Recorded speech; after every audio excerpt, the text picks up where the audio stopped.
শিলিগুড়ির কোনো হোটেলে এখন থেকে বরদাস্ত করা হবে না বাংলাদেশি পর্যটকদের। অনির্দিষ্টকালের জন্য সিদ্ধান্ত গ্রহণ করল শিলিগুড়ি হোটেলিয়ার্স ওয়েলফেয়ার অ্যাসোসিয়েশন। বাংলাদেশের মাটিতে ভারতীয় জাতীয় পতাকার অবমাননা এবং হিন্দুদের প্রতি নির্যাতনের প্রতিবাদে স্বরূপ ভারতের হোটেলগুলোতে নিষিদ্ধ করা হলো বাংলাদেশি পর্যটকদের। গ্রেটার শিলিগুড়ি হোটেলিয়ার্স ওয়েলফেয়ার অ্যাসোসিয়েশনের পক্ষ থেকে রবিবার সমস্ত হোটেল অ্যাসোসিয়েশনকে সঙ্গে নিয়ে একটি ভোটদানের মাধ্যমে এই সিদ্ধান্তে অনড় হন তারা। প্রায় ৯৭% ভোটদানের মাধ্যমে হোটেল মালিকরা জানিয়েছেন তারা বাংলাদেশি কোনো পর্যটককে হোটেলে প্রবেশ করতে দেবে না। এতে সাময়িকভাবে অর্থনৈতিক ক্ষতির সম্মুখীন হলেও দেশের স্বার্থে এই ক্ষতি সাময়িক বলে মনে করছেন তারা। तो क्या बोलेंगे इसके ऊपर? देखिए, आप सभी को पता है बांग्लादेश का सिचुएशन क्या है। इसको लेकर बंगे हिंदू महामंच लगातार सिलीगुड़ी शहर उत्तर बंगाल जुट के जो आंदोलन जारी रखा था, उस आंदोलन के बीच में हम लोग सिलीगुड़ी होटेलियर्स एसोसिएशन को एक डेपुटेशन जमा किए थे, जहाँ पे हम लोग मांग रखे थे कि सिलीगुड़ी में कोई भी तरीके का बांग्लादेशी पर्यटकों को कोई रूम भाड़ा ना दिया जाए, कोई भी परिसेवा प्रदान किया ना जाए। इसी बीच हम लोग उन लोग को बोले थे कि जल्द से जल्द हम लोग का दाबी मान लेने के लिए और ये जो राष्ट्रवादी आंदोलन भारत में चल रहा है इसमें शामिल होने के लिए मैं होटेलियर्स एसोसिएशन को धन्यवाद ज्ञापन करना चाहूँगा कि वो लोग ने हम लोग का बात और दाबी मान लिया है और वो लोग अनिर्दिष्ट काल से आज घोषित किया, गतकाल वो लोग ने घोषित किया है कि वो लोग और बांग्लादेशी पर्यटकों को होटल रूम्स भाड़ा नहीं देंगे, कोई भी परिसेवा नहीं देंगे।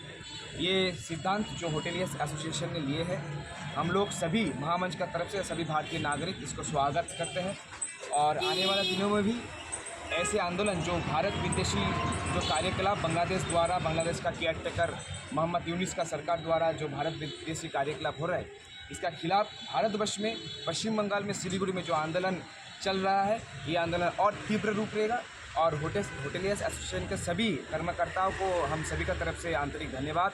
গতকালকে আমরা অ্যাকচুয়ালি গত পরশু দিন একটা মিটিংয়ে আলোচনায় বসি এক্সিকিউটিভ কমিটিতে, এবং সেখানে আমাদের একতরফাই ডিসিশন হয়েছিল যে আমরা বাংলাদেশি ট্যুরিস্ট আমরা রাখতে চাই না। কিন্তু সেই ক্ষেত্রে আমরা এই জিনিসটা আমাদের জেনারেল মেম্বারসদের উপরে আমরা চাপাতে চাইনি, সেই জন্যই আমরা গতকাল রাত থেকেই একটা ভোটিং প্রসেস শুরু করি। সেই ভোটিং প্রসেসটা গত পরশু রাত থেকে শুরু করি। গতকাল আমাদের বিকেল 7টা অবধি সেটা টাইম দেওয়া ছিল, এবং তাতে দেখা গেছে যে আমাদের সিংহভাগ ভোট এই পক্ষে গেছে যে আমরা বাংলাদেশি ট্যুরিস্ট কোনো কিছু হোটেলে, শিলিগুড়ি কোনো হোটেলে রাখতে চাই না। তাতে রেজাল্ট যেটা দেখেছি যে ওভার 90%, আমি 97% টু বি প্রেসাইজ বলছি, 97% অফ হোটেলিয়ার্স যারা বলেছে যে বা স্বীকৃতি দিয়েছে ভোটের মাধ্যমে যে তারা বাংলাদেশি কোনো ট্যুরিস্ট শিলিগুড়ির কোনো হোটেলে রাখতে চান না। এটাই গতকালকে ডিসিশন হয়েছে এবং সেই প্রেস রিলিজটা আমি আপনাদেরকে দিয়েছি। প্রথমে তো যে কারণটা এসছে সেই কারণটা হচ্ছে যে ভারতীয় পতাকাকে যেভাবে অসম্মান করা হয়েছে বাংলাদেশে, সেইটা একটা প্রধান কারণ, এবং যেভাবে প্রভোকেটিভ স্টেটমেন্ট ওনারা দিয়ে যাচ্ছেন বাংলাদেশের যারা সোকল্ড নেতাজ আছে বা যারা ওখানকার লোক আছে, বা তাদের দেখতে পাচ্ছি যে গতকালকে টিভিতেও আমরা দেখলাম যে তাদের সৈন্যপ্রধান যারা ছিল বা তারাও যেভাবে রিটায়ার্ড সৈন্যপ্রধান যারা ছিল তারাও প্রভোকেটিভ স্টেটমেন্ট দিয়ে যাচ্ছে। সেই ভিত্তিতেই আমাদের ভোটটা হয়েছে, এবং আপনারা বুঝতে পারবেন যে 97% যদি কোনো কিছুর পক্ষে ভোট পড়ে তার মানে হচ্ছে তার সেন্টিমেন্টটা কোন জায়গায় আছে। প্রত্যেকটা হোটেলিয়ার তাদের বক্তব্যের মধ্যে একটা জিনিস রেখেছে যে আমরা এই জিনিস মানতে পারছি না, আমাদের তাতে ব্যবসায়িকভাবে একটু লস হতে পারে, সেটা আমরা মেনে নেব, একটু লস হতে পারে কিন্তু আমরা মেনে নেব, কিন্তু আমরা কোনো বাংলাদেশি গেস্টকে আমরা শিলিগুড়ির কোনো হোটেলে রাখবো না।